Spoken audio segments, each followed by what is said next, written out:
Hello, this is Mr. Fleming, and we are here at St. Paul's, and this video will be for my upper level class, my R3 and my R4, and my AP, but my AP students really are working on their own project. But in any portfolio that you're trying to develop, whether you're trying to apply for graphic design, interior design, illustration, any kind of art degree is going to require a portfolio, and the human figure is a certain part of it. And we just finished up a project, and we did study the human figure, proportions and motion, male and female.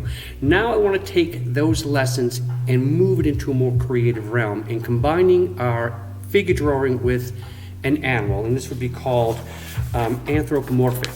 I'm going to print the word out, it's a great word. And it's just giving human characteristics to an animal or animal characteristics to a human and combining them. Most of us, certainly here in the West, we are familiar with the Greek mythology and all their variety of animals, the centaur, the minotaur, and Disney has done a great job in pushing that mermaid image also. And that's what I want you to try to do. Now keep in mind, I am looking for process and evolution of your drawings, and that's what we're working here. So if you're working on a mermaid drawing, you want to consider what the mermaid form is going to look like under the skin and not just the surface and how it's going to move. This is combining our figure drawing studies with the animal studies. So once you want to do that, you also want to look specifically at the different parts of the animal you're trying to combine.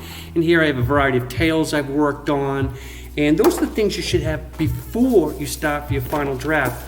I work on a variety of faces for my mer person, and I work on a more fish-like, scary image, just my personality, I suppose. But I'm also looking at some of the details of how I want the fins and how they work in water and what shapes I want to get in there. And I might also just study a fish. I'm going to combine both. I want to know how both anatomies work. From there, we can work on a thumbnail of what we want our image to be. Are we going to go horizontal? Are we going to go vertical? Are we going to go lovely mermaids swimming through the seaweeds, or scary mermaids that eat sailors? And from there, you can start working on different ideas or roughs of how you want your mer person to be. And there really are a variety of things you can combine. Now, here in the Northeast, I'm not sure if you're familiar, I know everybody in my classrooms are, of Tom Brady's success down there in Tampa Bay, and he is still well loved. So what I did is I made up this little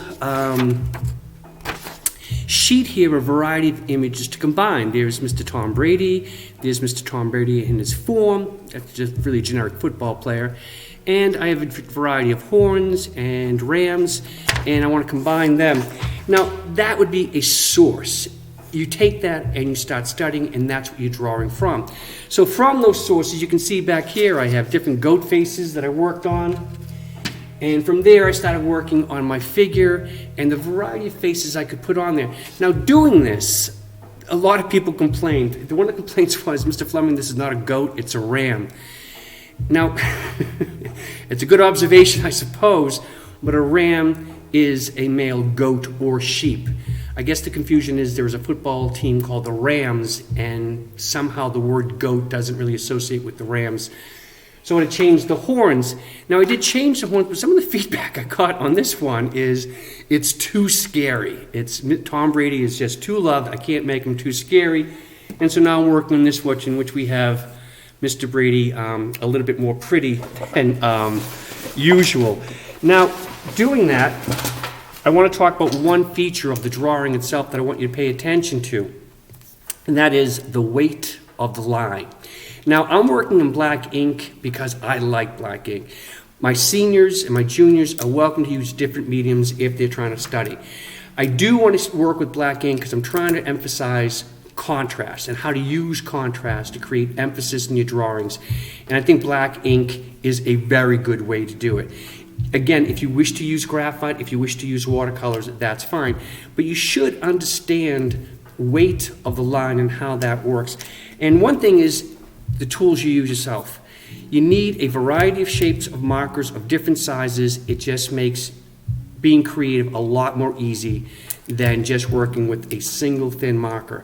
I'm going to pull this one down here so you can see it up close. What I want to show you is the different hatch marks back here. Now, these are just lines. I'm using horizontal lines, diagonal lines. As I crease the lines, I'm creating a cross-hatching effect, and that's causing a gradation of tone.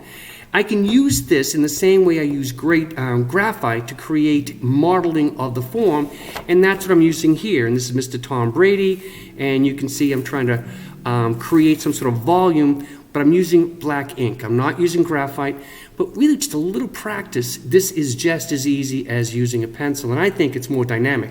It's a personal opinion. That's not a fact. It's just the way I like. So when you're working on this, I want you to pay attention to the weight of the line. And as I'm sitting right here, I got these markers I want to show you. I'm hoping you can see this. The camera's right. But here are my lines. I'm just making vertical lines. I make them tighter together. And as I do that, you can see the tone increases. The hatch mark is going in different directions. Now I'm using horizontal, and you can see the tone is increasing. I can only use diagonals, and the more I build up, the more it's going to increase the tone. I can also use a variety of lines.